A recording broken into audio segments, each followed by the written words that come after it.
Hi guys, welcome to smart solve solutions. और इस वाली प्लेलिस्ट में हम लोग जैट 2015 से 2024 तक के सारे क्वेश्चंस देख रहे हैं डिसीजन मेकिंग के। आज हम लोग जैट 2022 सेट 4 का क्वेश्चन नंबर 3 देखने वाले हैं। So let's get started.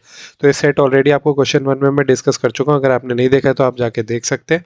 तो बेसिकली ये है कि एक असाइनमेंट दिया था जिसको टीम भी परफॉर्म कर रही है और इंडिविजुअल्स भी परफॉर्म कर रहे हैं। ठीक है, अब देखते हैं। Sundaresan was going through the submitted assignment. Team 9 with 3 members had impressive exhibits and charts. Later, he discovered that Team 13 with 3 members also had the same exhibits and charts.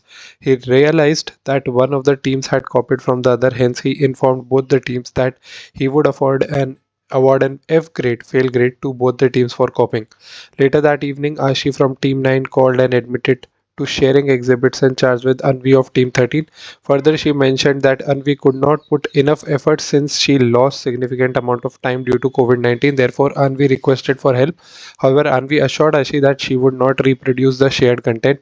Ashi requested Sundaresan to punish her and Anvi and spare others as they were not involved. ठीक है, तो basically ये है कि भाई team 9 और team 13 के same to same निकल आए एग्जिबिट्स, ठीक है, एंड चार्ट्स। तो इनने कॉपी किया है। तो बेसिकली आनवी जो है उसने रिक्वेस्ट की थी हेल्प की कोविड-19 की वजह से, एंड आशी जो है उसने प्रोजेक्ट जो है अपना शेयर कर दिया उसके साथ। वो अभी कन्फेस कर रही है, तो वो चाहती है कि थोड़ा सा मतलब आप जो है दूसरों को पनिश ना करें। अब ऐसे केस में क्या होता है, बेसिकली अकेडमिक्स में क्योंकि इसने लिखा हुआ है प्रीमियम मैनेजमेंट इंस्टीट्यूशन, और प्रीमियम मैनेजमेंट इंस्टीट्यूशंस मतलब अकेडमिक्स को लेकर बहुत ज़्यादा स्ट्रिक्ट होते हैं। And basically as a teacher आपका ये होना चाहिए कि भाई आप एक टीम में काम करते हो, तो अगर if it goes down is goes down for everyone. मतलब बेसिकली ये होता है कि किसने किसके साथ कॉपी किया उससे मतलब नहीं है, राइट। आपने कॉपी किया है and that is the end of the debate. आपने कॉपी किया है तो दोनों टीमों को जो है एफ ग्रेड मिलेगा। That is something which is most appropriate for Sundaresan, क्योंकि वहाँ के मतलब टीचर्स जो होंगे वो काफ़ी एकेडमिक्स को लेके आपके लिए पर्टिकुलर होंगे, और होना भी चाहिए उन्हें। ऐसा नहीं है कि मतलब आपने कॉपी कर लिया तो there is a way out, because that would not is not fair to the system to others as well, and that is not ethical. ठीक है, देखते हैं option number A, punish both the teams by giving F grade. वही चीज जो मैं बता रहा था, this is a reasonable option. Option number B, award an F grade to both Ashi and Anvi and spare others.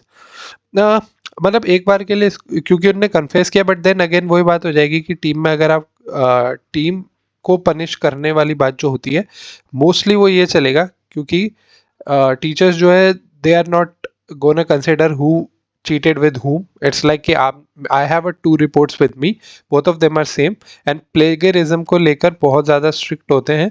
तो basically कि you both of the teams are gonna get F grade. It is something which is most appropriate to do. Ask both the team to work on an extra assignment to avoid an F grade। नहीं, ये गलत president set कर रहे हैं कि भाई आप ऐसे ही आपने प्लेगरिज्म कर भी लिया तो आप एक एक्स्ट्रा असाइनमेंट करके साइड से निकल जाओगे। There is no option. अगर आपने प्लेगराइज किया है चीज़ों को तो debate over. Punish Anvi with an F grade and spare the others. नहीं, if it goes down for the team. Spare both the teams such as confession is rare. Spare कर नहीं सकते क्योंकि फिर वो ऐसा पोर्ट्रे करेगा कि भाई मैं प्लेगराइज कर सकता हूँ एंड मैं बस टीचर के सामने रो दूंगा and they will spare me. तो वो गलत चीज़ है। तो बेसिकली आपका आंसर होना चाहिए option number A. Thank you for watching. I hope you like the video. अगर आप लोगों को कुछ भी डाउट है तो मुझे कमेंट सेक्शन में जरूर बताइए। नेक्स्ट वीडियो में हम लोग सेट 5 का क्वेश्चन नंबर 1 देखेंगे। Till then stay tuned to the channel and do like share and subscribe smart solve solutions.